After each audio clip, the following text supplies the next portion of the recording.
Falling in love with yourself is amazing because, first of all, it's a love affair that never dims, never wanes, never disappears. You don't have to shave your legs or any kind of waxing to turn up. You don't have to get dressed up or pretend you're someone else to fall in love with yourself.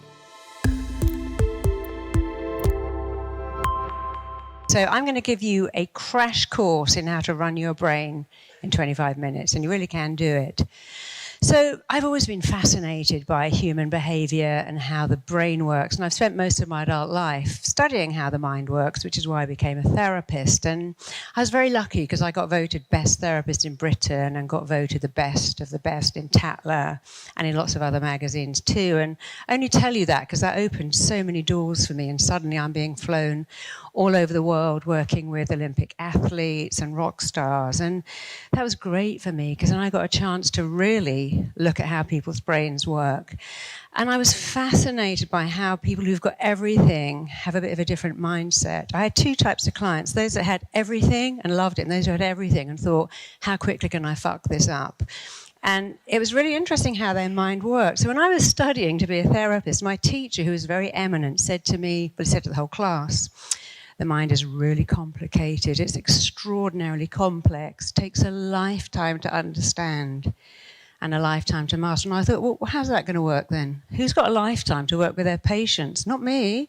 I haven't even got a lifetime to sort out my own brain, let alone someone else's. So I thought that was a strange thing, that we're taught our mind is complicated, complex, takes a lifetime to master. Maybe by the time you're 90, you might have got it worked out, but that's a bit too late.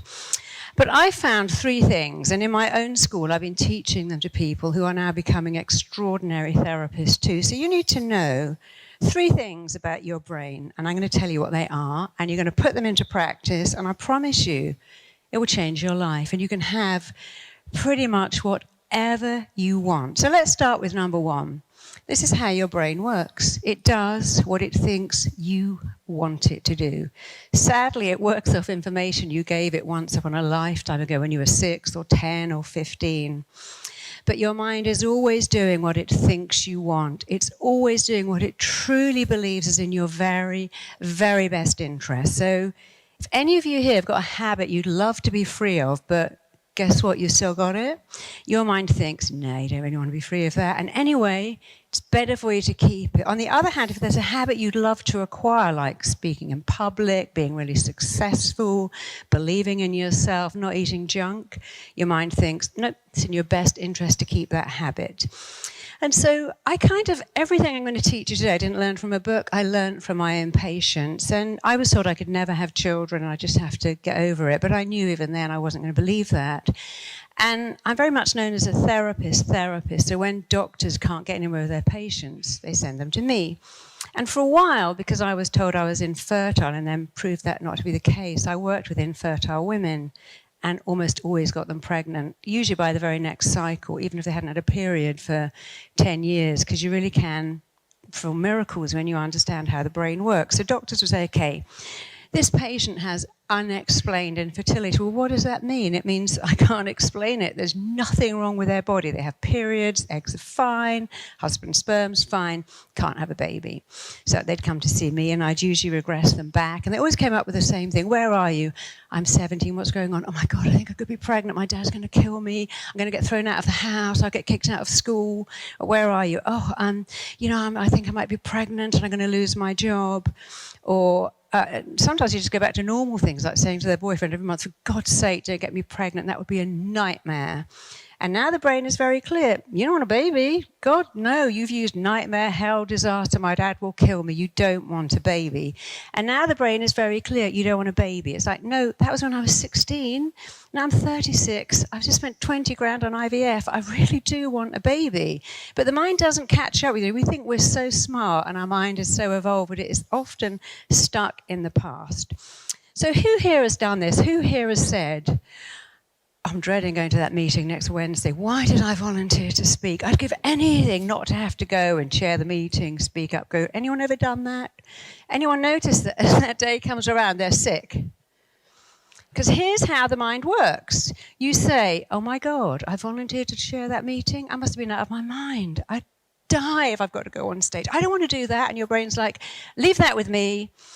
Now next Wednesday comes and you wake up with diarrhea and your brain's like, how cool am I?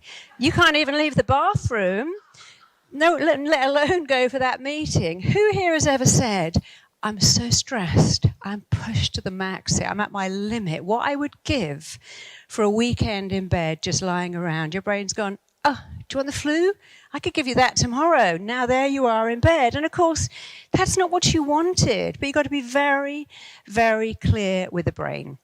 Because this is your brain's job, and it really is a specific. Your brain's job is to keep you alive on the planet. And it does that by moving you away from anything it thinks will cause you pain. So when we were tribes people, we didn't really wander too far from the tribe. We didn't eat anything that looked a bit odd because we survived by linking pain to something. And life hasn't changed. Anyone here ever eaten something that's made them really, really sick, like mushrooms? Still eat them now? Anyone had really bad food poisoning? Anyone find they cannot now eat that food that they were up all night bringing up over the toilet? Sure, because when you go, oh my God, I'll never eat seafood again as long as I live, your brain remembers. Next time you see seafood, you kind of feel a bit odd and think, oh, no, I can't eat that. No. So your brain's job, very clear, move you away from pain. So what do you think happens when you drive to work going, this traffic is killing me. I am dying in this job. My client is hell. My boss is a nightmare. I'm going up the wall with stress. Well, your mind goes, okay, let me just get that again. Your job is killing you. Your boss is driving you crazy. You're up to the wall with stress and you're dying under your paperwork. Well, I don't think you should go back to that job anymore. So I can make you really sick so you can't go. And if you ignore me, I'll just make you sicker. I can give you an ulcer. I can give you panic attacks. That's what the mind does. So give you an example. One of my clients was telling me that when he was a kid, he had to read out loud. And he had to read out stomach. And when he got to it, he read stomach. My stomach ate. And all the children laughed, and even the teacher laughed, and he went bright red. And his brain starts to search for, oh, what's making you so stressed? Oh, you read out loud. You drew attention to yourself. Everyone laughed at you. Don't ever do that again. And so many, many, many years pass, and he decides to go for an interview. And his brain's like going, what are you doing? Don't you remember what you said? You were never going to draw attention to yourself again. You seem to be going for an interview. I'll make you really anxious and nervous, and you won't go. For other people, that's they go, you know, I thought I could do that public speaking, but actually when it came to it, I was so nervous, I pulled out of it, and I've never done it since. That's one group. Second group, ignore that and go, no, I've got to do it. I want to do it. And they do it under terrible duress. They're anxious, they're stressed, and their brain's going, hello? Why are you ignoring all these fantastic illnesses I'm coming out with to get you off that stage? You appear to be on that stage, so I'll just crank them up even more. Third group, they're much smarter. They dialogue with their brain very, very, very differently. So let me give you an example. Who here's got their own business or would like their own business? Okay. So when you have your own business or you write books or you speak, you often have to work weekends. Sometimes you have to work nights. And so if you're sitting at home, this is you going, oh God, I've got to spend all weekend writing. This is so hard. It's really boring. All my friends are in the pub.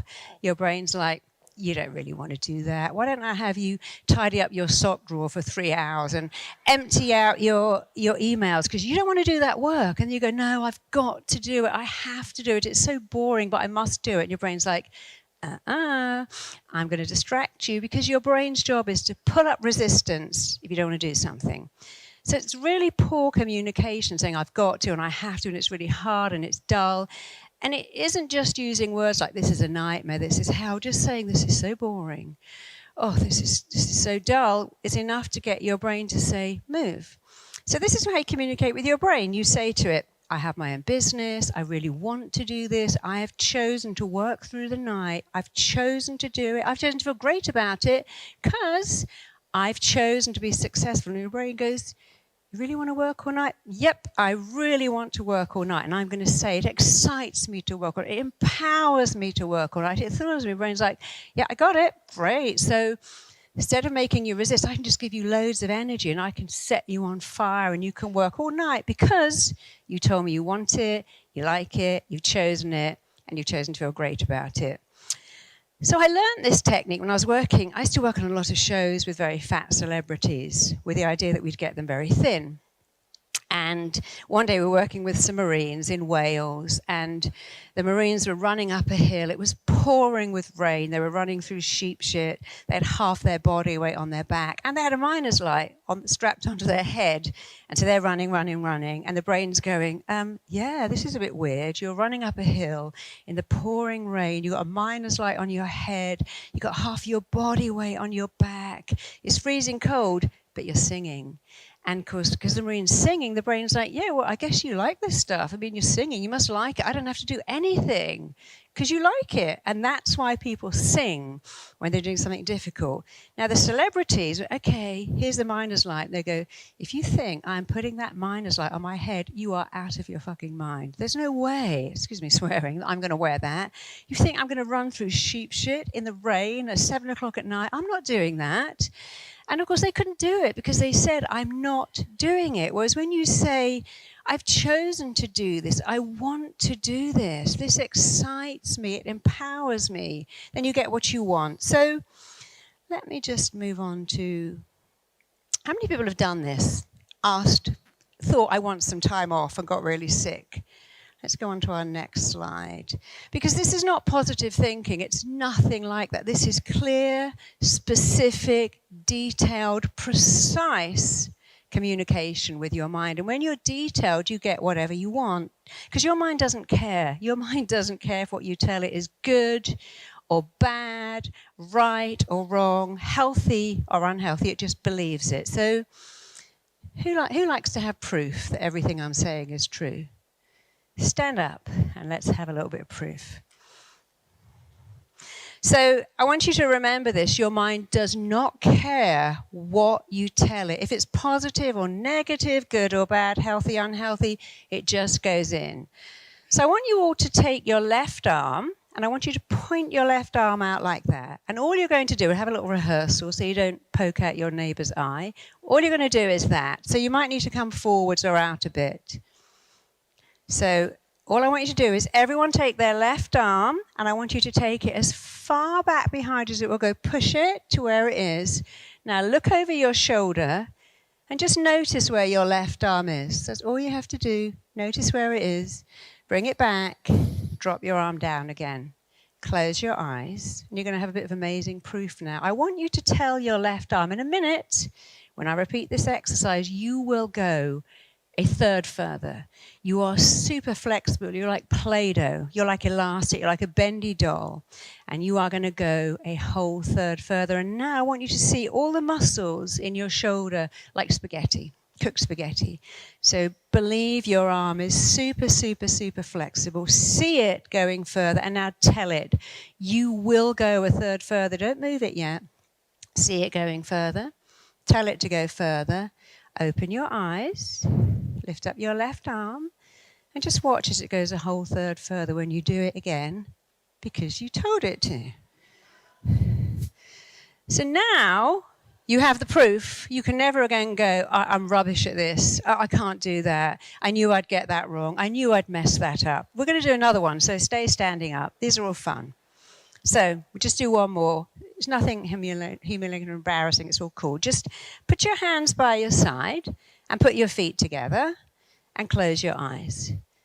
Just keep your eyes closed. And I want you to imagine right in front of your chin is the most powerful magnet, an enormous magnet. It's so super powerful.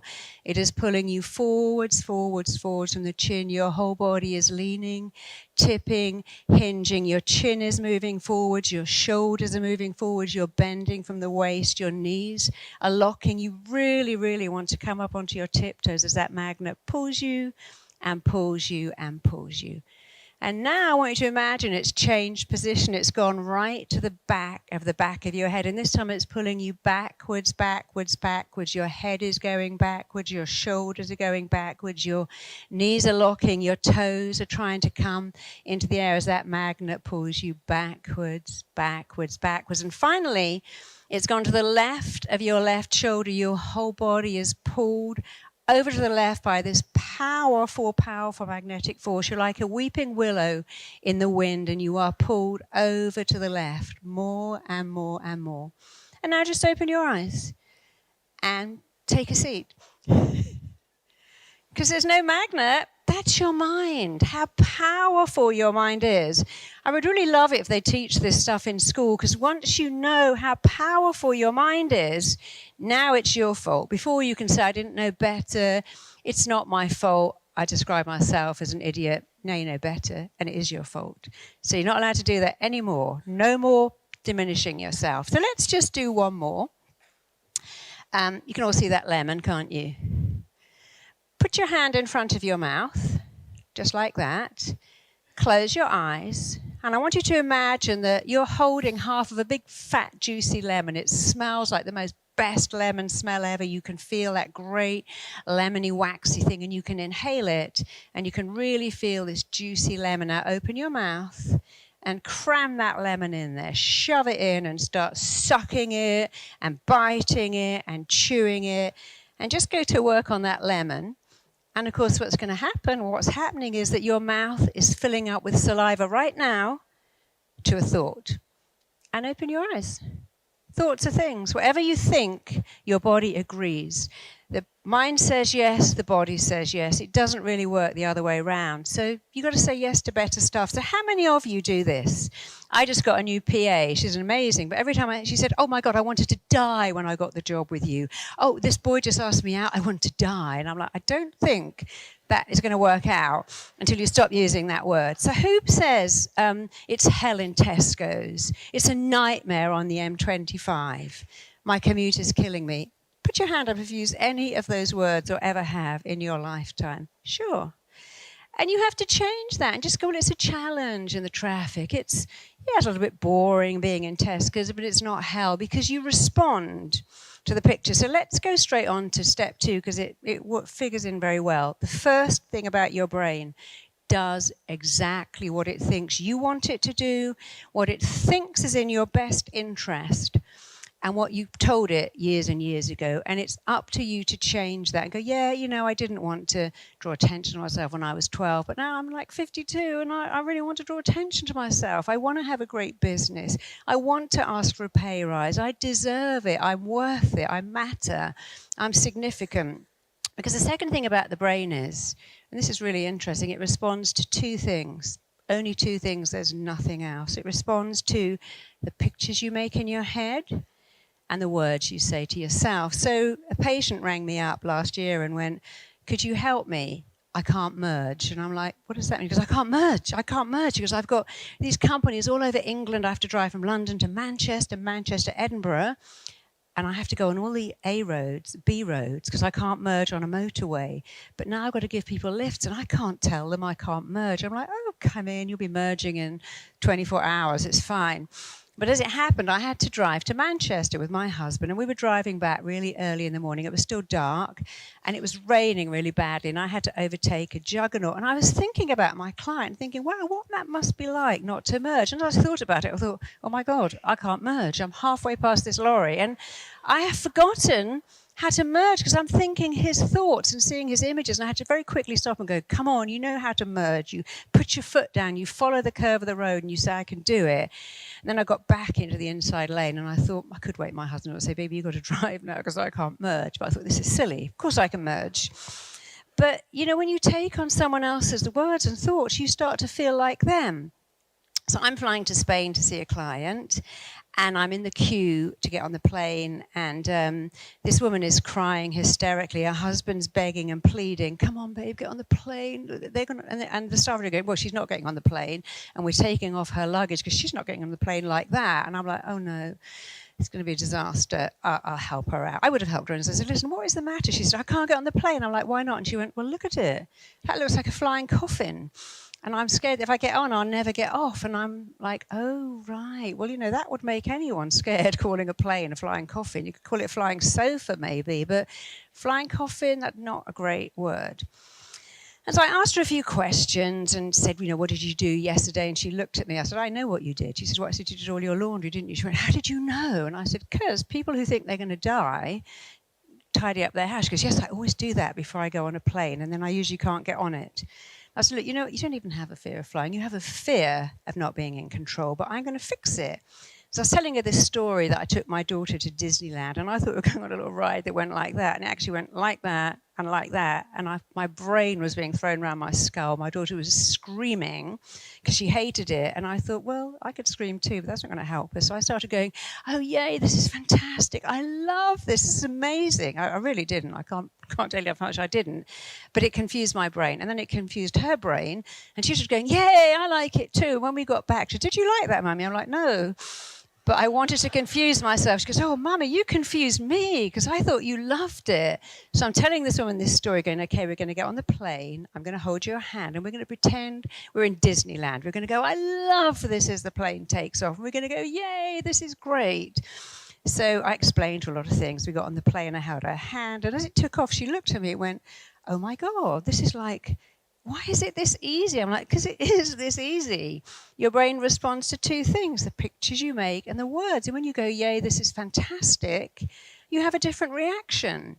And she said, so should I lie to myself? I'm like, absolutely, all the time, 100%. You should lie to yourself and lie because, we think we're so smart. We think we've evolved. But, when you go up to the top of the shard, I went up to the top of the shard, I went to the edge, and I had to do that and walk around it. And I wasn't remotely scared, but my body was going, get away from the edge, because its job is to move you away from pain. So you respond to the pictures you make in your head and the words you say to yourself. So here's a thought. Anyone here not having the most amazing success at being on a healthy diet? Anyone failing to avoid pizza and chocolate and ice cream and Ben and Jerry's and not finding themselves going for a run at 6 o'clock every morning? So this is what happens. You're in a restaurant. Let's pretend this is a menu and you go, oh my God, they have burger and fries and pizza. I love all of that. Oh, it's my favorite. An apple crumble with custard and double chocolate fudge ice cream. And you go, but I'm on a diet. I'm having the salad. And your brain's going, salad? No. You love all that stuff. Last time you ate it, you went, oh my God, this is better than sex. It's so good. And now you're going to deprive yourself of it. And your brain's going, eat the pizza, eat the pizza. You go, no, I'm having salad. And your brain's going, salad? When did that ever give you intense pleasure? Don't be silly, eat the pizza. So you go, okay, now you think, now I feel so bad I ate the pizza. Your brain's like, eat more. That's why it's called comfort food. Now I've eaten more pizza, I feel bad. Your brain goes, eat some ice cream, have a beer. So this is the wrong way to go. I love chocolate, I'm never having it again. All my favorite things I'm giving up for you. I'm never eating ice cream again. I love it. It's yummy. I can't have it. And it doesn't help with what they call it divine and love and celebration and hero. So the way to do it is to go, oh, look, they have pizza. Yeah, I like that. But you know what? I like being a size 10 way more. I like fitting into my jeans way more. And there's pizza. I can have that when I'm 96. Right now, I want to look good in my clothes and maybe out of them too. And your brain's like, you don't want the pizza? No, I don't want the pizza. I want to be really fit and healthy, and I've got pizza for the next 50 years. Right now, I'm choosing to look good in my clothes because I'm 95. I'm not going to look good in my underwear no matter how thin I am. That door is shut. And then I can have loads of pizza. And your brain's like, oh, yeah, I get that. I get that with your language. You've said you could have it. You're choosing not to. It makes you happy not to. It thrills you not to. It empowers you not to. And then all resistance goes away because you just change the pictures. Instead of thinking that cake looks nice, you go, yeah, it does look nice, but it doesn't look as nice as I look when I fit into my clothes. You can choose what everything means. You can choose when you get on a plane either of those pictures. You can choose what this one means. Is that really hell to be in a traffic jam? Well, hell is actually not having a car or any money to run one. Is it hell going shopping? No. When I was in Cuba, we lost all our luggage. We went to get more, and they went, we haven't got anything. We don't have any provisions in Cuba. There's nothing to buy. That's hell. Actually, I have to say it was quite liberating, really. But you can't go to shops and go, it's hell. It's a nightmare. It's a disaster, until you go somewhere else and see what it is really like. So let's come to the very last part of my talk, which is the thing that therapists find the hardest, making what is familiar unfamiliar and what is unfamiliar familiar. So your brain loves what is familiar. It really wants to go for what is familiar. And if you want success, you've got to make unfamiliar familiar. Really hard work, applying yourself, but most of all, extraordinary self-belief. That will take you further than anything. So whatever you haven't got that you like, make it familiar. And if there's things that you've got that you don't like, make them unfamiliar. If you lounge around every morning and a weekend and start to go to the gym, that becomes familiar. So I worked with a lot of women on shows, and we do makeovers and make them look really pretty. And the minute the camera stopped rolling, they take all the makeup off, put their tracksuit on, and go home. And I worked with one once, and she went, "Yeah, I don't know what you've done to me, but it's really changed. And I met this really nice guy, and he took me out, and he opened doors, he bought me dinner. I don't think I can see him again. He's too good for me." I said, "No, no, no. It's unfamiliar. You know, your dad treated you like shit. Men that do that are familiar. And now here's a nice guy. And you're just going to sit and go, I'm going to make this familiar, make this familiar, make this familiar, and make the other stuff unfamiliar." And of course it worked. And here's the thing that I find the most interesting. People who've never had praise, that is so unfamiliar. If you say to them, "I love that top," they go, "I got it in Primark in the sale, it only cost £5. Or, "I love your talk." "Yeah, but I left out the best bit. And the other person was much, much better than me." So if you do that, here's a tip. Make praise familiar. Make self-praise really, really familiar. And make criticism unfamiliar. People can say things. You don't have to let it in. So I want you all to close your eyes. And, you know, I worked with this very interesting guy whose parents had abandoned him, and they were really horrible to him, and he became very, very successful. And they got him to buy them a lot of stuff, but they never praised him. And then his dad died without ever telling him he was worth a bean. And one day I said to him, "You know you're a good son." I put my hand on his shoulder. He sobbed uncontrollably for 10 minutes. And I had to say, "Look, let this in. You're a good son. Your dad's not going to tell you, but I will." So I want you all to think about, what is the one thing you would have loved to have heard? We all want the same stuff. "You're a great kid. How lucky am I that you're my kid? How lucky am I to be married to you, dating you, living with you? You're a great employee. You're great at your job." You know what you need to hear. I don't have to tell you. Close your eyes. Think of what you most wanted to hear now or 30 years ago, and say it to yourself now. "I am." You can do it in your head or out loud. No one's listening. Just say it right now. "I'm a good person. I'm smart. I matter. I'm successful. I'm significant." And just say it over and over and over again, because you're going to make that so familiar that the old voice is unfamiliar. And here's a great thing to end on. Studies have shown over and over again that depression is usually caused by harsh, hurtful, critical words that you say to yourself over and over again. Make that unfamiliar. Tell your brain what you want. Take responsibility for the words and pictures you use. Make great stuff familiar, negative stuff unfamiliar. I promise you can have whatever you like. Why are we sometimes too nice, over eager to accommodate everyone else at our own expense? Well, here's the thing. When we're born on the planet, we have a very primal need. And that primal need is, I must find connection and I must avoid rejection. Because when you're a little tiny dependent baby, you know innately that your survival is linked to connecting to people and not being rejected by them. And that need runs us for years and years. We need our parents to approve of us. We need the teachers to like us. We need other kids to be our friends, because our survival is linked to being accepted, being connected. If you ever watch something like Game of Thrones, you see the truth. Many hundreds of years ago, survival was a numbers game. You had to belong to a tribe, belong to a group, belong to a community, and then you were much more likely to make it. Now, we don't need that. We could live in an apartment till we're 105 with 10 cats and have everything delivered by Amazon and never see anyone. We no longer die from being disconnected, but we feel like we might. We still have this primitive fear of being rejected. After all, listen to all the songs. "Don't leave me this way. I can't survive. Or by myself. I can't live without you." So music tells us, I'll die without another person, even though that isn't true. So we're hardwired, super coded, if you like, to really want people to like us. And today, we put a post on Insta and then we're looking, how many likes have I got? Oh, I got no likes. No one likes me. I've got thousands of likes. I feel better about myself. And we're giving someone else the power to make us feel good. Do you like my picture? Is it acceptable? And so imagine this is a scale. This is being a people pleaser, and this is being someone who doesn't care about anyone except themselves. So there's like being arrogant, if you like, and being a bit of a martyr. They're both wrong. But right in the middle, it's called honoring yourself, taking a minute and thinking, hey, what do I want? What do I need? When I had my advice column, people would write and go, hey, Marisa, I have a neighbor who always gets me to babysit, always borrows my car, borrows my stuff, borrows money, and I can't say no.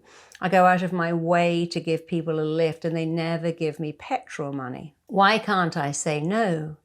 Well, the only reason you can't say no is this. If I say no, people might not like me. And that can be true. But the most important thing is that you like you. When you like yourself, when you honor yourself, when you take a minute and think, hey, what do I want? What do I need? Then you get to say no.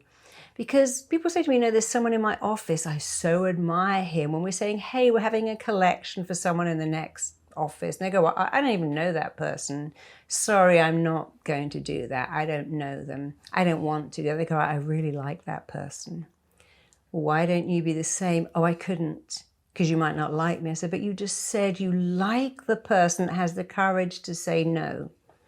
And until you can say no, yes has no meaning, and many yeses are really disguised no's. Or then we make this mistake. We go, I'm so sorry. I'd love to babysit for you, but I can't. So imagine a friend is going, hey, could you have my kids on Sunday? And you go, oh, I'm really sorry. I wish I could, but I can't. And that's not true. Now you're giving them an in. Well, how about if you just had them for an hour, or I just want them for a little while? So you have to get used to saying, no, that won't work. I have other plans. I have other commitments. Don't say I'm so sorry unless you mean it. I give you an example. A friend of mine said, hey, let's go for dinner next week. I booked a table for 9:30. And I did go back and say, hey, I'm sorry, but I can't do 9:30. That means we're eating at 10, 10:30. It's just too late for me. I like to eat at 7, 8 at the latest. And I can't do that. Let's find an earlier time. I had the same thing when I was in LA, and my friend says, wow, I booked a table at this great restaurant. It was really hard to get a table.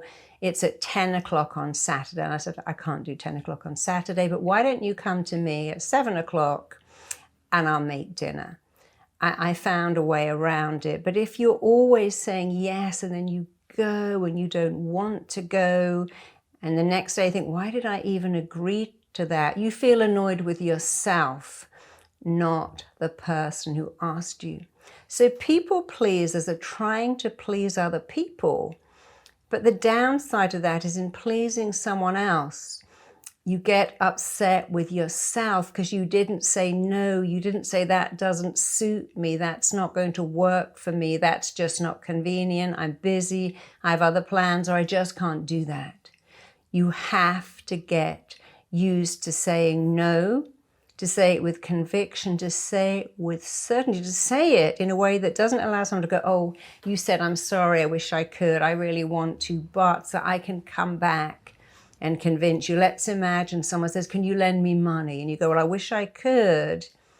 I don't have money run out to lend you. Then they go, well, hey, how about putting it on your credit card? I can pay you back. I'll set up a direct debit. You know I'm good for it.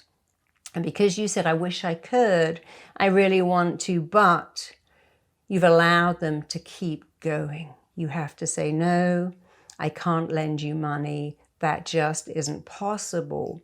And if people keep asking, you say, look, you keep asking me the same question, because I guess you're not hearing my answer. My answer is no, I can't do that. As parents, the kids go, can we have an ice cream? No. Can I have an ice cream? No. Please, can I have an ice cream?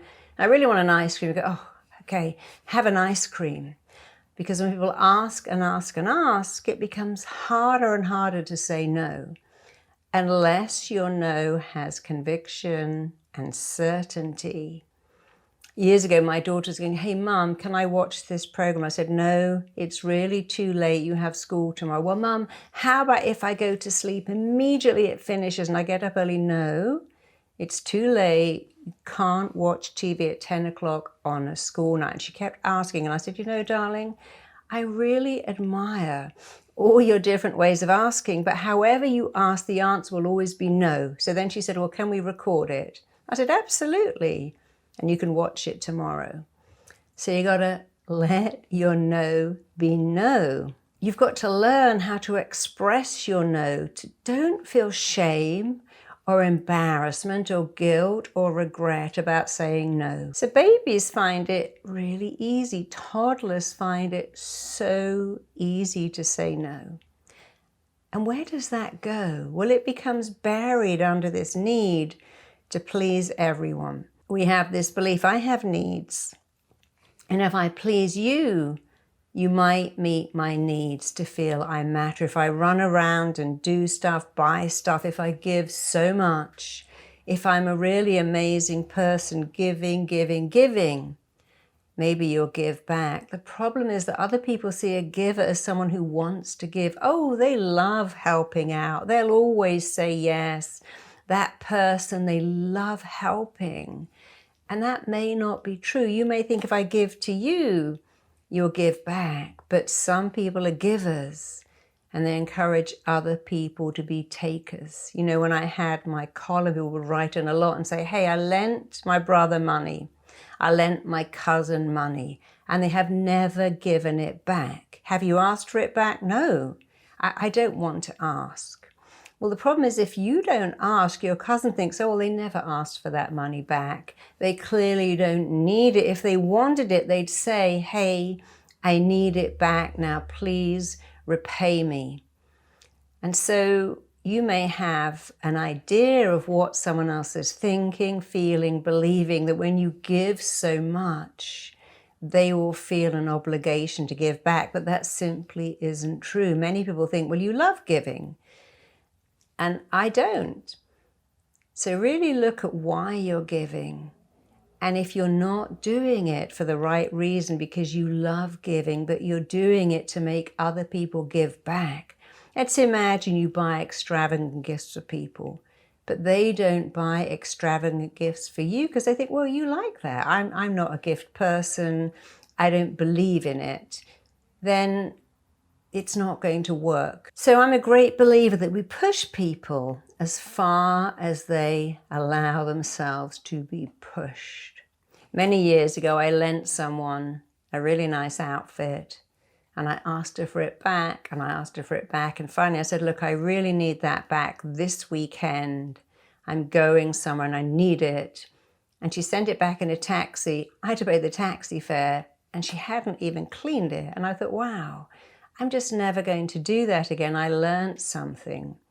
That wasn't a friendship based on respect. I lent you something amazing. You were so grateful. You had it cleaned and you sent it back. You weren't grateful. You didn't actually even want to return it. I had to pay to get it back and pay to get it cleaned. So before you give somebody anything, think about why you're doing it. Do you want anything back? Do you have an expectation? If I give, you will give. One of my clients said a terrible thing happened to her. She was very wealthy. Her two sisters weren't. So one Christmas, she decided to buy her nieces and nephews a laptop each because she knew that her sisters could never afford that. And when she did, they took her to one side and they went, never do that again. You totally humiliated us. You completely showed off. How dare you buy our kids computers on Christmas Day to make all our gifts look insignificant. And she said, I didn't do it for that reason. I wanted to share. And I got that. Another of my clients booked her sister a holiday and put her in a suite. And the sister said, you did that because I can never afford a suite. And now everywhere I go, it's never going to feel enough. You put me in first class and now I hate being in economy, which is a kind of weird thing to do. But that's the assumption. Somebody will know I'm doing this to be good, to be kind. They may not. They may think you're manipulating me. you want something, or you love giving, I love receiving. This is a balanced relationship, but it isn't unless you really do love giving. So how do we get around that? Well, you practice saying no. Practice saying no. No, I can't do that. No, I have other plans. Oh, I'm sorry, but I'm totally busy this weekend. I can't do that. That doesn't work for me. You can say I'm sorry, but I'm not free. But don't say, I'm so sorry, I'd love to come, I'm not free. Imagine your friend says, hey, I'm having a lunch on Saturday, would you like to come? You go, I'd love to come, but I'm not free. And they go, oh, that's okay. I can change it to Sunday. Now you're kind of stuck because you say, I'd love to come. I so want to come. I'm not free. Be honest. I'm not free. I'm not available. That's really not my thing. Thank you so much for asking me. That's nice. Thank you so much for inviting me.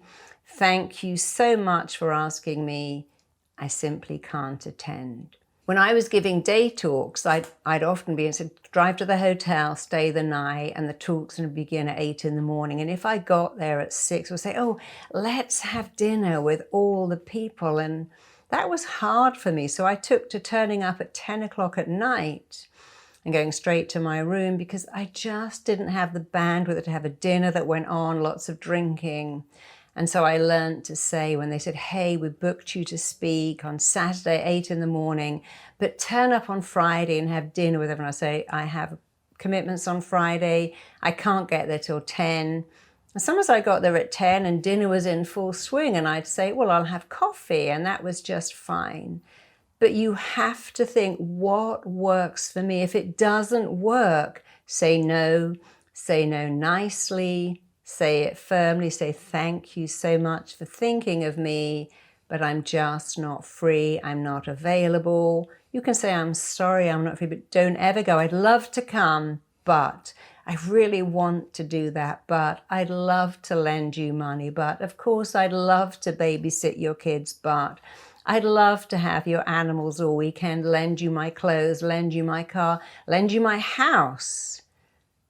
But when you simply say it's not, people say to me all the time, hey, can I stay in your house? And I usually go, I'm so sorry, not available. I let my friends stay in my house, but people I don't know very well wanting to stay in my house, I've just learned to say, oh, it's not free. And you see, we get nice and kind very, very confused. I'm kind. I'm nice.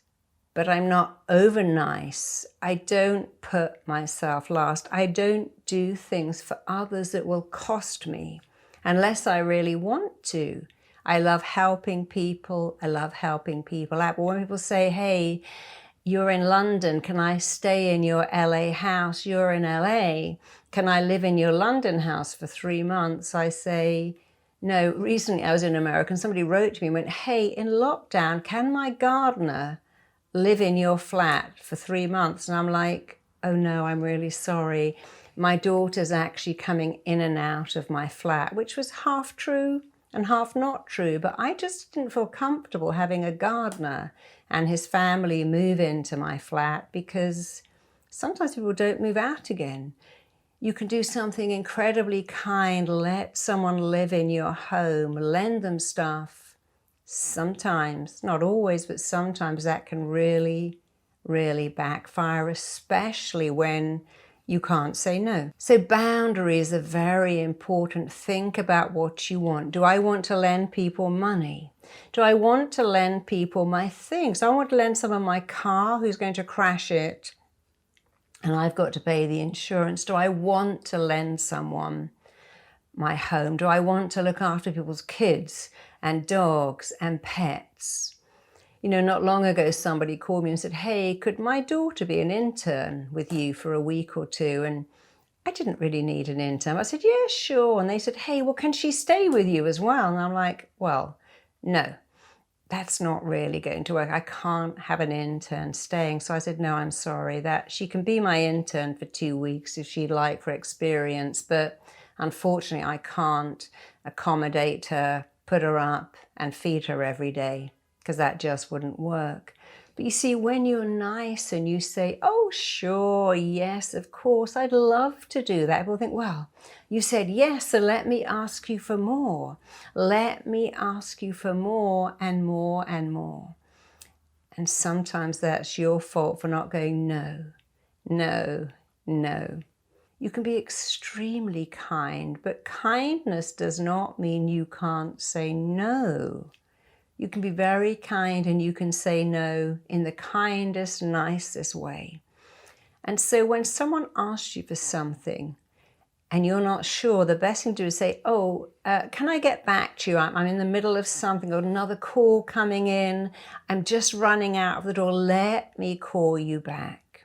Get off the phone, take a minute and think, do I want to do this? No.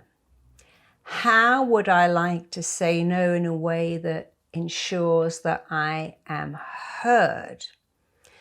And if you think, yeah, I'm really not good at this and I know I'm going to get manipulated, do it by text, do it by email, do it by WhatsApp. Hey, thanks for the invitation. Very flattered you thought of me, but the answer is no. I can't do that. I'm not free, it doesn't work for me, but thank you again for thinking of me. We live in an era where it's so easy to never use the phone. You can text, you can FaceTime, you can WhatsApp, you can Insta, you can do anything. So if you find it difficult, don't have phone calls, or practice the call. Practice, maybe write out some little notes. And I've done that before. When I was younger, I'd write out some pointers. I'm going to turn this down.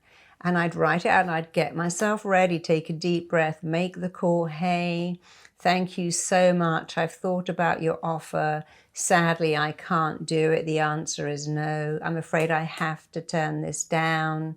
You don't even have to give reasons, but if you want to, make sure you have those too.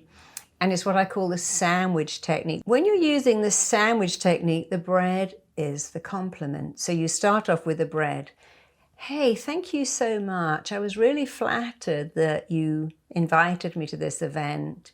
Unfortunately, I can't come. I have other commitments. I'm totally busy that weekend. I'm not free. It's a 5-hour drive and that just doesn't work for me. But thank you so much for asking me. Again, I'm truly flattered that you did think of me. I'm pleased you invited me. So you say compliment, no compliment. Somebody asks you out on a date. Thank you so much. I was so flattered that you asked me out. Actually, I'm with somebody, or I'm just not dating now. I'm really giving the next year to my business. But again, thank you so much for asking me. I was flattered. I was very kind. I know it was brave of you to even do that, so thank you, but no. And keep thinking of this sandwich. Thank you so much. The answer is no, but thank you again. If you always use the sandwich and you're nice, when you say no nicely, firmly, emphatically, without over-apologizing, people won't go, but I'm sure you can do it. Surely you can do this. Surely you can leave early. I had offered to speak at an event in New York, and my mother died literally overnight. And I called them and I said, I'm so sorry, I can't come. My mother has died. And they went, well, why can't you come? I said, well, my mother's just died. And they said, but surely you can get on a plane. I'm like, no, my mother has just died. I am not free to fly to New York. I haven't even gone to her funeral. My daughter's incredibly upset. I'm not free. And they kept asking and asking, could you do it on Zoom? I said, of course, I'd be delighted to do it on Zoom. And I did the event on Zoom. So sometimes when we can't go, we can find other ways around it. But you must take some time and think, do I want to do this? No. Why don't I want to do it? What are my reasons for saying no? And don't think about, well, will the other person understand? Will they like it?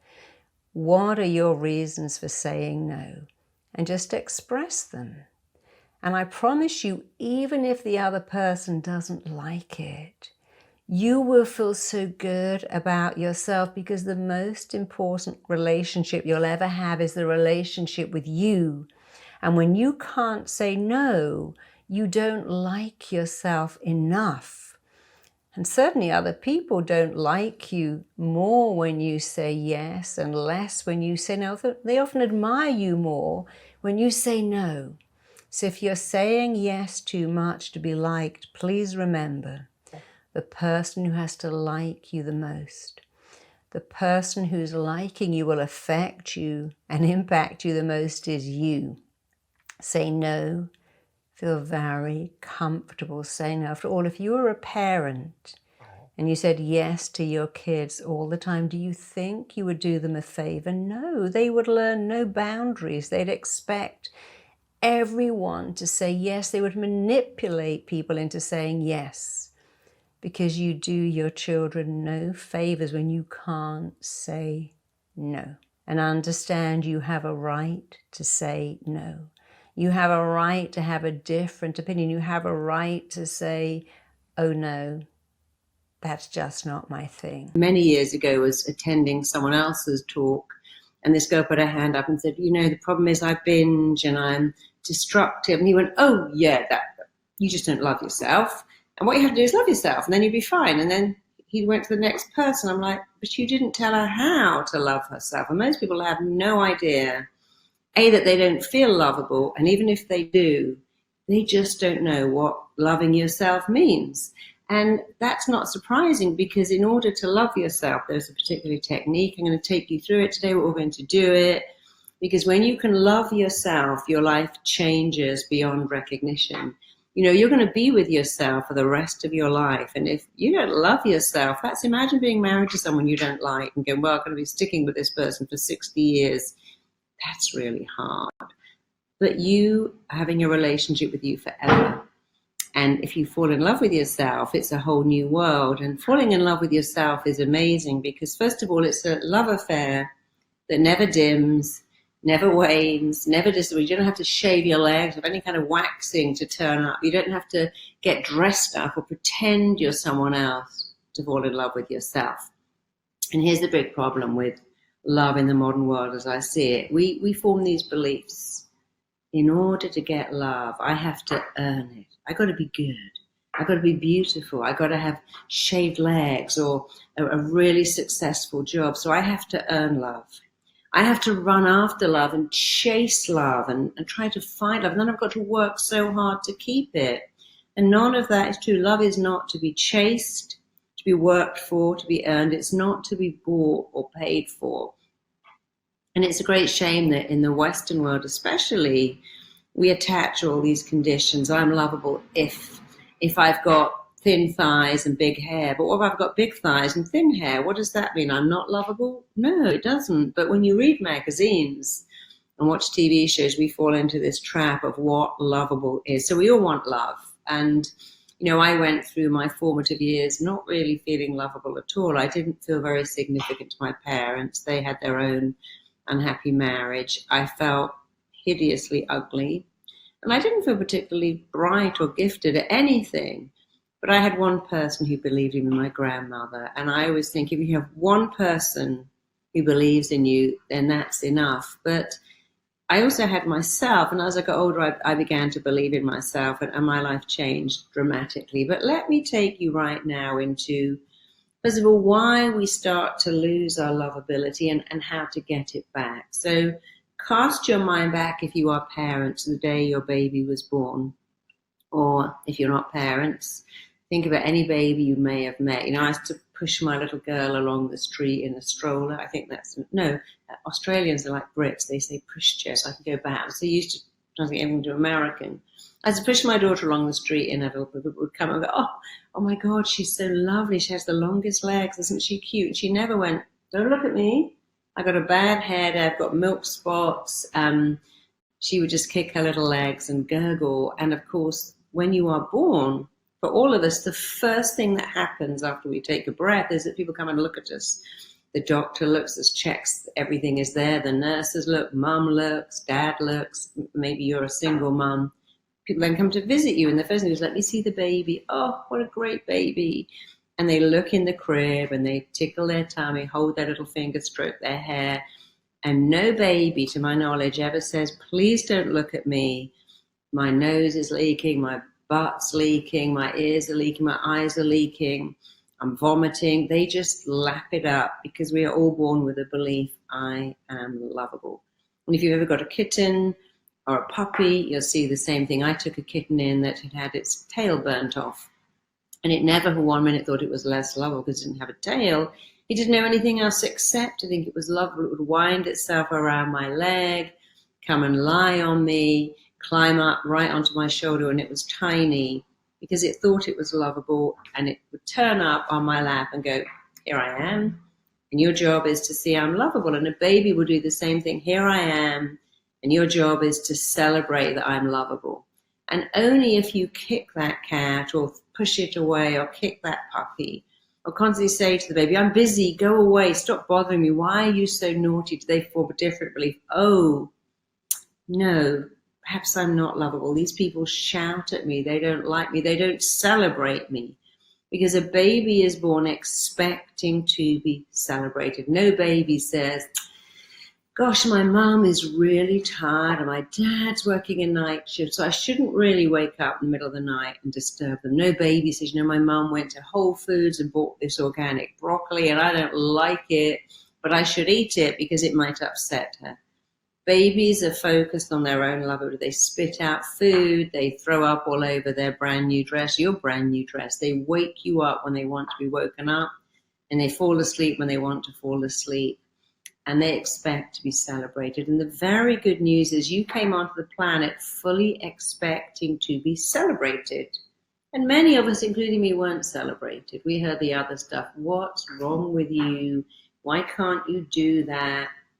Why aren't you like your sister? Your brother, he could tie his own shoelaces at 5. Your sister, she was so neat and tidy. Your brother would eat anything I gave him. Your sister never made a mess.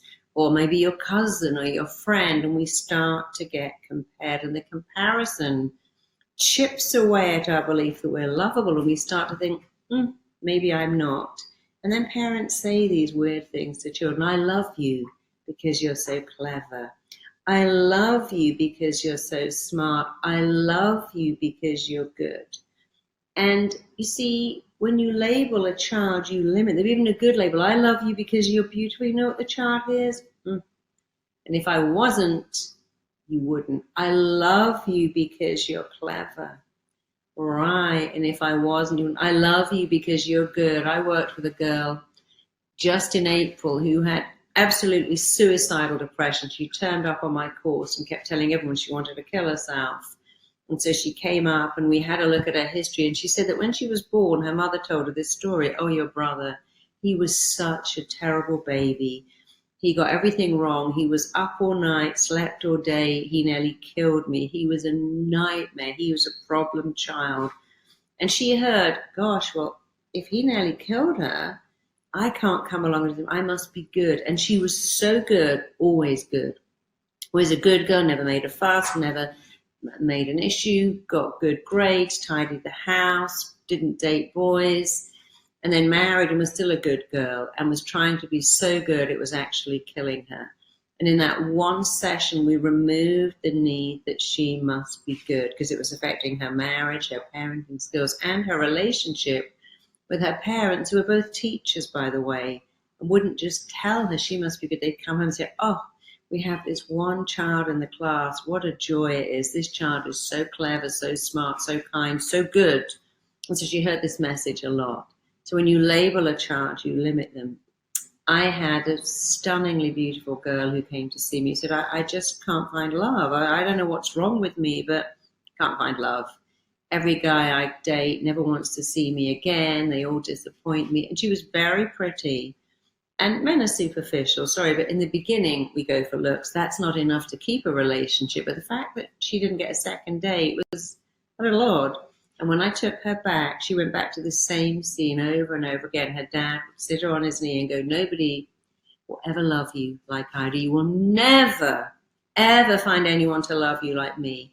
Nobody could love you. It's not possible. And he loved her so much, he'd tell her this every time. You never find anyone to love you like me. No man will ever love you like I do. It's not possible for any man to love you like me. When you have a small child and an authority figure and a repeated message, it becomes an imprint. And her imprint was, you'll never find anyone to love you like me. And she didn't. And I remembered her when I was holding my baby, and my best friend had a baby at the same time, and we were feeding our babies, and she started to say, you'll never find anyone to love you like me. Nobody will ever love you as much as me. Nobody could ever love you like I do. And I said, Philippa, stop saying that. Here's what you say to a baby. You know, I don't want to be bossy here. You're a new mom, so am I. But I've had so many clients in my office in tears, and they always go back to that programming. And I said, what you say to a baby is, I love you so much because you are lovable, and your whole life you'll find people who love you because you're lovable. I told that to my daughter over and over again. She still had issues with crazy boys that hurt her, but she always felt she deserved more. She felt she deserved better. She knew she was lovable. So with well-meaning parents who say, you'll never find love like me, nobody could love you like that, or here's another issue. You see mum crying all the time because she's let down by a guy. Then another guy lets her down, and that child forms a belief. Love hurts. Love is painful. Here's that song, love hurts, love wounds, love bruised. As we hear all these songs, I'm dying without love. I can't live without your love. And so we form these beliefs. Oh, love is that painful thing. My mum is always crying.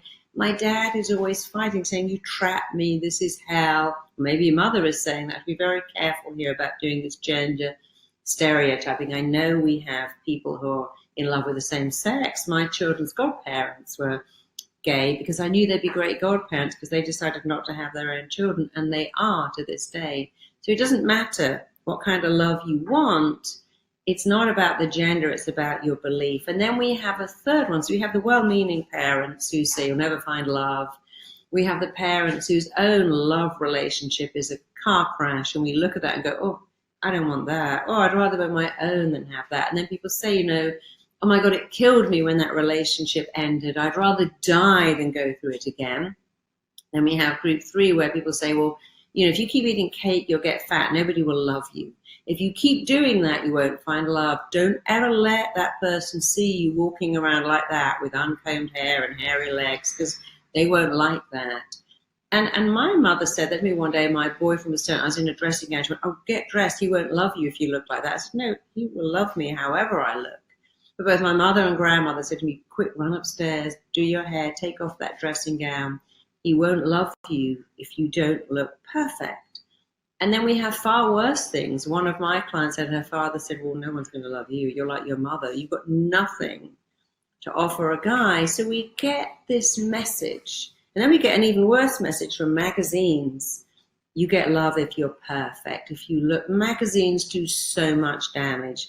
The internet does so much damage. We're exposed over and over again to fake images of what a lovable person looks like. Shiny, glossy hair, perfect breasts, super skinny, always smiling, perfect teeth. It's not really like that, but the media tells us it is. So that's how you buy into I'm not lovable. You read magazines, you watch TV shows, you watch Friends. I mean, who's ever met a waitress who lives in Central Park? Not me. But we see these problems. We think, well, I'm not lovable. We compare ourselves to images that are fake. How do you tell yourself you're lovable? I'm going to give you 3 things. The first thing is you look in the mirror every day and you go, hey, there you are, you lovable creature. You might say, I feel a bit stupid doing that. Who cares? Do you look in there and go, oh my God, there you are, look at your hair. You should have put more makeup on, or, that doesn't suit you, or, gosh, you should have got a better outfit. That shirt needs pressing, that tie has got to stand it. We look in the mirror and we begin the criticism. So I want you every day to look in the mirror and go, there you are, I love you. I know it seems silly, but it doesn't matter if it's silly. If it makes you feel lovable and attract a great person, do it. Because I'd do anything to find the love of my life. Well, here's the first thing. Look in the mirror and go, I love you. I can't do that. You just said you do anything. Yeah, anything but that. No. That's it. That's the first step. It's easy, it's free, it's immediate, It's not painful. Why won't you do that? Well, I don't believe it. I know. That's why you've got to do it, and then you'll believe it. The mind learns by repetition. The mind couldn't care less what you tell it. It lets it in. So the first thing you must do, and I want you to commit to doing it, is to say, there you are. I love you. There you are. You're lovable. You know, I do yoga a lot, and I find that I bend over. When I stand up, I sort of go, oh, there you are. Hi, there you are, you lovable thing. And I do that a lot. In fact, I don't really need to do it now because I've done it so much that I'm okay. I had an agony column on Cosmo. Girls would write to me and go, oh, you know, I met this guy and he loved me. Now he's dumped me and now I'm nothing. I'm worthless without him. And I'd tell them the truth, listen, everything he liked about you is still in you. Yes, he left you, but everything he said, I love your hair, I love your voice, you're so funny, you're so sexy, you're so interesting, it's not gone away. He's gone away. She's gone away, but what they loved in you is still there. And the most important word you will ever hear in your whole life, and not what some guy or girl told you, is what you tell you. Other people can say, I love you, you're amazing. You go, oh, I'm so happy I found someone to love me. And then they leave and you go, now I'm miserable because they took their love away. They gave me their love and then they took it away. You know, you gave them your power to allow them to make you feel lovable. And if you give that power to someone else, you give them the same power to take it away. You took your love away. Don't take your love away. I'll die without your love. I can't live without you. Yes, you can. I've been dumped. I've been very painfully dumped. I know what it's like to wake up and go, oh, because someone I loved has walked out. I was a single parent. I brought my daughter up on my own for some time. And so I definitely know what it's like to be left, to be rejected. But I also began to realize that only I can make myself feel lovable. So the first thing, you have got to look in the mirror and go, I love you. I love you. Don't say I love you because today you're thinner. Today you've got on nice clothes. Today you look better. Just, I love you. It's unconditional love. You'd never say to her, I love you. Because today I would never say to my husband, I love you because you've got a nice shirt on. I love you because you look nice. I love you because you emptied the dishwasher. I love you because you went out and bought me some coffee. That would be a terrible thing. I love him because he's him and he loves me because I'm me. And you love your friends with all their faults and you love your kids. Who would say to your kid, I love you because you're earning my love, and you've got to earn it, you've got to work for it, you've got to deserve it, you've got to chase it. No. I love you is unconditional. That's the first thing you do. I love you. And I want you to repeat some things after me right now. And they may feel silly, funny, they may stick in your throat. I don't care. The mind learns by repetition. Let's go. I want you to say, I accept myself as lovable. Say it right now. I accept myself as lovable. And now let's do another one. I see myself as lovable. Let's say it together. I see myself as lovable. I believe in myself as lovable. Remember, the most important words you will ever hear in your entire life are the words you say to yourself. The most important opinion for you is your own opinion. When you know you're lovable, you know what happens? It resonates out there and the world comes back and says, oh, you're lovable. You think so. I think so. Lovable is not arrogant. It's the arrogant people don't think they're lovable. They're so busy trying to make you think it because they don't believe it. The people who know it don't go, hey, look at me, I'm lovable. They don't have any need to shout it from the rooftop. They know it. They know it. They resonate it. It's sexy. Confidence is sexy. Self-worth is sexy. Self-esteem is sexy. So let's go back. I accept myself as lovable. Say that. I believe in myself as lovable. I see myself as lovable. I easily give love to others. I easily accept the love that others have for me. I am filled and nourished by the love other people have for me, and I fill and nourish other people with my love. So you have to start saying that. You can make yourself a little recording. You can write it on your mirror. You can put it on your screensaver. You could put it on your phone alerts. I accept myself as lovable. I believe in myself as lovable. I easily give love to others. I easily accept the love that others have me. I'm filled and nourished by the love that surrounds me, and I fill and nourish others with my love. Make that a mantra. I don't really like the word affirmations. I find them very ambiguous. Life's a walk in the park. No, it isn't always. Sometimes it's raining and you step in dog poo, and it's not always a walk in the park. But I like what I call statements of truth. And this is your statement of truth. You must say it. You must say it all the time. So you've got point 1 and 2. Look in the mirror. I love you. Repeat those statements. Write them down. Now, the third thing, the most important thing about being lovable, I want you to take a minute and think about if you had the best boyfriend, husband in the world, if you had the most phenomenal girlfriend, the best wife anyone could ever have, what would they say? Take a minute. If you had the love of your life who was wildly in love with you, and of course you're in love with them, because it's no good having someone that loves you if you don't love them back, but you're perfect person, the one, what would they say to you? They would say stuff like, I love you because you're you. I ring your phone just to hear your voice. I love coming home to you. I love waking up to you. You have the best smile. There's something about you. You know that song, Something in the Way She Moves? You know, great love songs. No one says, I love you because you're a fantastic barrister. I love you because you're the best dentist in Beverly Hills. They say other things. I love you. Something in the way you move. I love your voice. I love the curve. I love you. I love you. So what would your ideal person say to you? Maybe even write it down. Get a pen and write down what your ideal love match would say to you, and then start to say it yourself.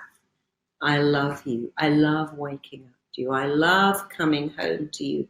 Sounds kind of weird that you're now saying what your ideal guy or girl would say, but when you say things, the mind doesn't go, but who's saying that? Where's that coming from? It lets it in like lotion on skin. And the fastest way to find love is to say the stuff you want to hear. You want to be a magnet, a love magnet that attracts love, because when you feel you're lovable, it happens. You know, my husband asked me to marry him. We're just coming up to our 9-year anniversary tomorrow, actually. So he asked me to marry him, and it was very romantic. And the next day I had to fly to Spain, and I went through security, put my laptop down. And as I got through, this guy ran up and went, hey, I think you dropped this bit of paper. And I didn't drop a bit of paper. And he said to me, I'm really sorry, but there's just something about you. I just need to know you. And can I have a coffee with you? I said, oh, I'm really sorry. I'm rushing to get my plane. And he was hitting on me, but I didn't mind. I said, it's so sweet, and thank you so much, but, you know, I'm getting married. And he said, oh, of course you are. And I said, well, you can get married too, just not to me. And we had a little chat, and I didn't make him feel bad, and I got my plane. No one has ever done that to me before, and I fly every few weeks. But it was because I just got engaged. I felt so lovable. I felt so wanted, so loved, and so desired, and it was radiating from me. Because, you know, what is it? It's so weird. Relationship like buses. I waited 2 years to find someone. I found them the next week. Someone hit on me, and then someone else did.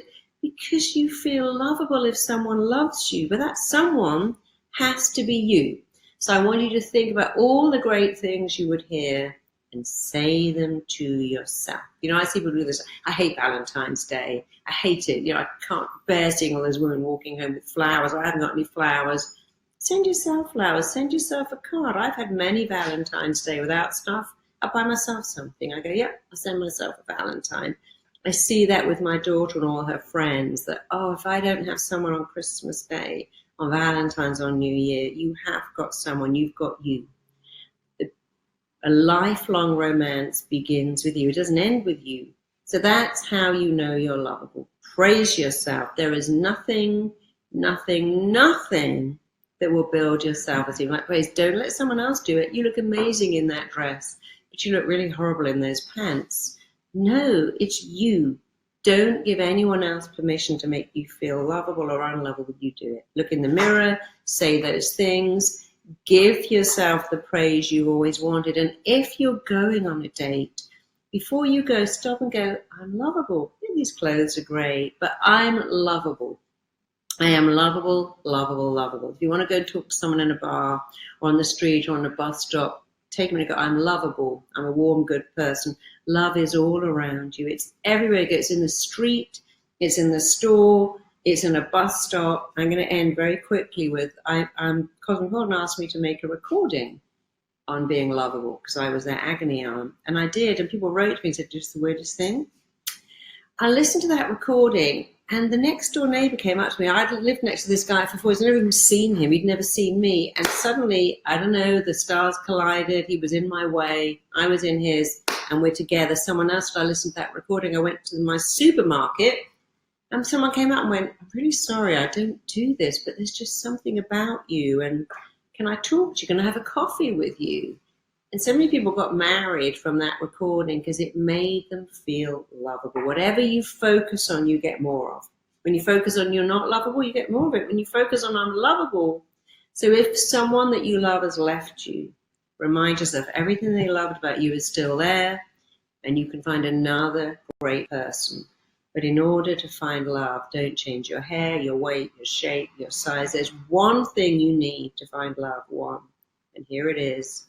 Believe you are worth it. Tell yourself you're lovable. I mean, if you look like Angelina Jolie, does that make you have love? Jennifer Aniston? No. Some of the most beautiful women in the world get dumped. Some of the most gorgeous guys get left because they don't think they're lovable. The one thing you need to find love, maintain love for the rest of your life, and it isn't just in your marriage. To have a great relationship with your in-laws, with your boss, with your friends, with your own kids, you have to know you are lovable. It changes everything forever. Have you ever seen a child, especially a baby, say, I'm not enough? Imagine the first day that you're born and people come to the hospital to see you, and grandma or auntie or uncle or brother or sister or dad starts to count your fingers and toes, and the doctors and nurses look at you. No baby says, don't look at me. I've got these milk spots. I don't have any teeth. I've got triple knees. I've got a leaking diaper. Babies don't do that. When you look at a baby, they smile, their big gummy smile, they kick their little legs. I used to push my little daughter out in her stroller.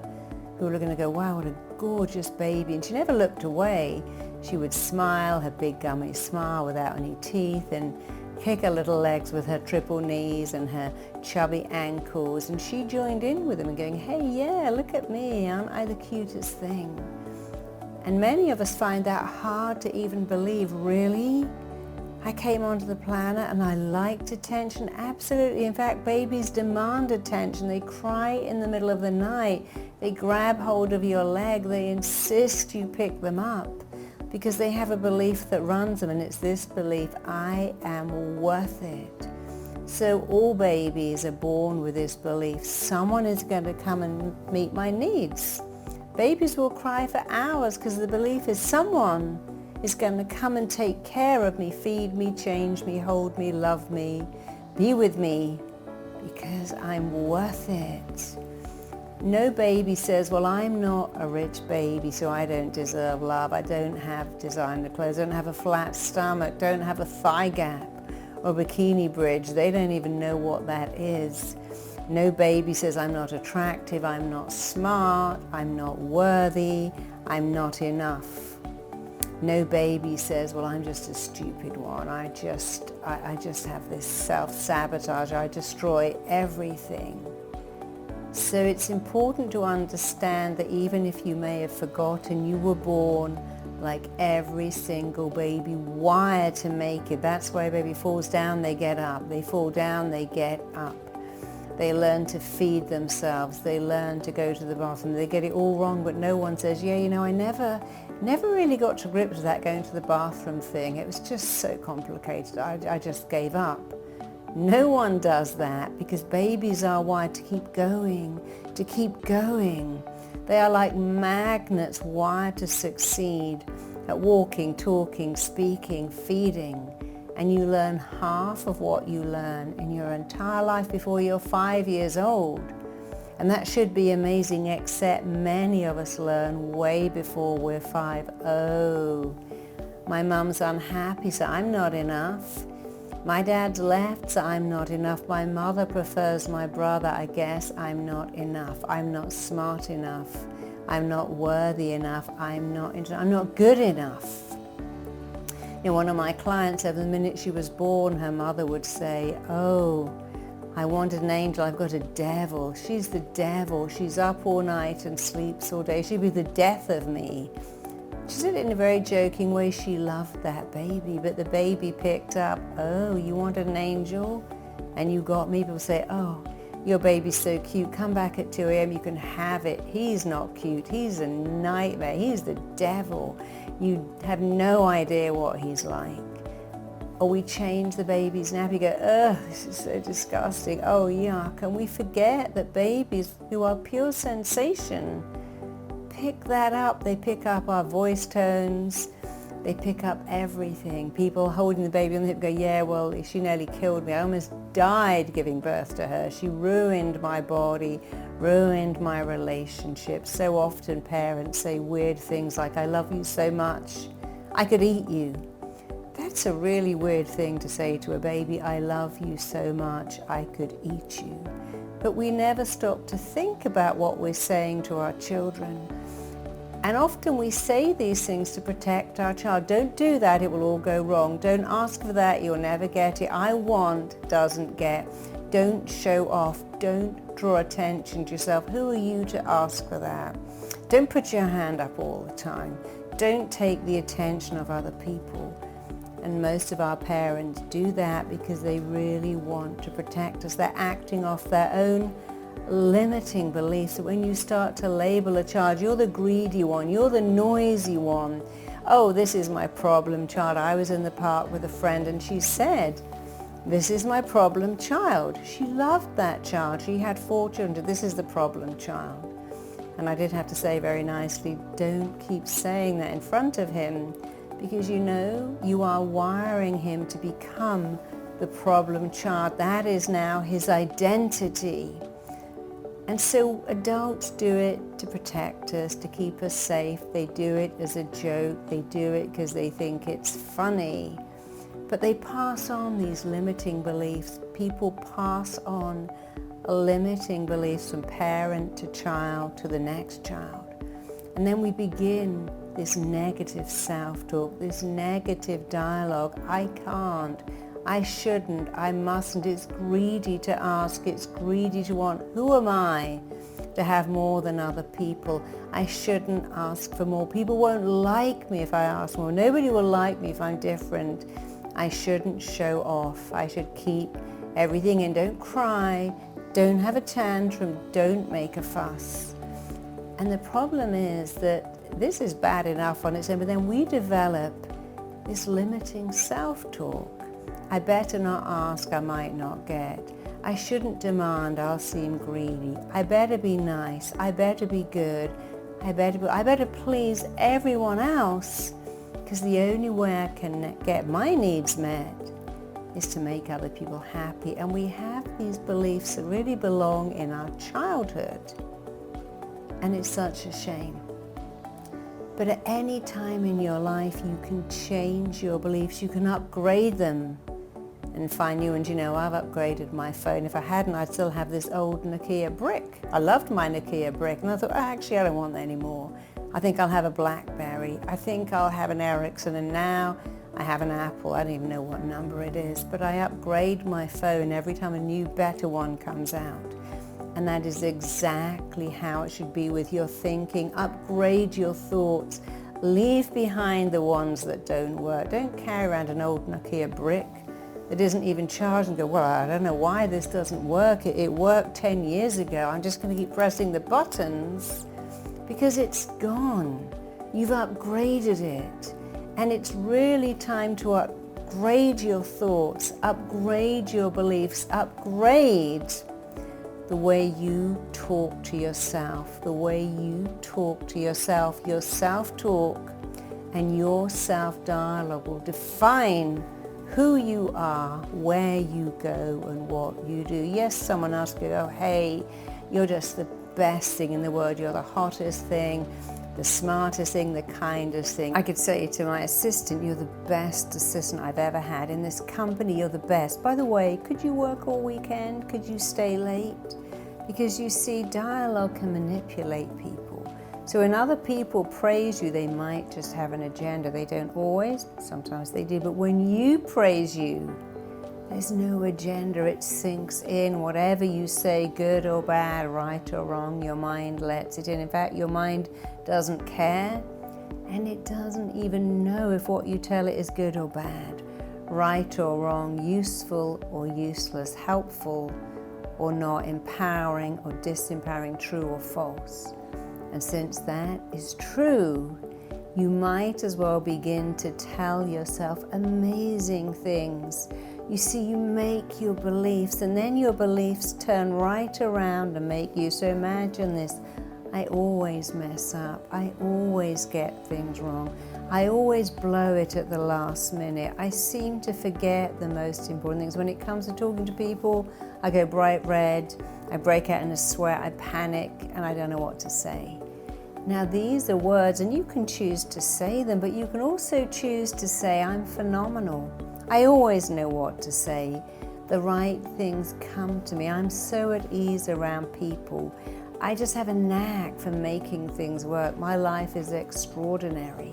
You can choose to be negative. You can choose to be positive. You know what? You can't choose what you do to your body when you go, that's going to go wrong. I knew I'd mess that up. Everything I touch falls apart. I'm just a loser. I'm just stupid. I'm an idiot. I got rocks for brains. I always mess it up. You can't choose what that does to you, but you can choose to flip that over. I'm wired for success. Success comes to me. I'm naturally good at people. I have a gift for this one thing. I was given this gift. It's what I'm meant to do. I'm really good at it. I can do this. This has my name all over it. I can do this. Yes, I'm doing it. This is working out amazing. This is what I was meant to be, meant to do. This has my name. I can do this standing on my head. You see, you might go, well, that's a lie. But so is saying I've just got rocks for brains, because that's definitely a lie. And if you're going to tell yourself a lie, how about telling yourself a better lie? Everything I touch falls apart. Whatever I put my mind to, it works out amazingly. Remember, your mind doesn't know, doesn't care. So you might as well tell yourself amazing things. When you change your self-talk, when you change your dialogue and make it positive, your life becomes extraordinary. Here's a good example. I'm chronically tired. I'm dying of fatigue. Well, that's not true. How about, I'm a little bit tired. I'm also dehydrated. Tonight I'm going to have a great night's sleep. Tomorrow I'll be full of energy. I look at a cake and I get fat.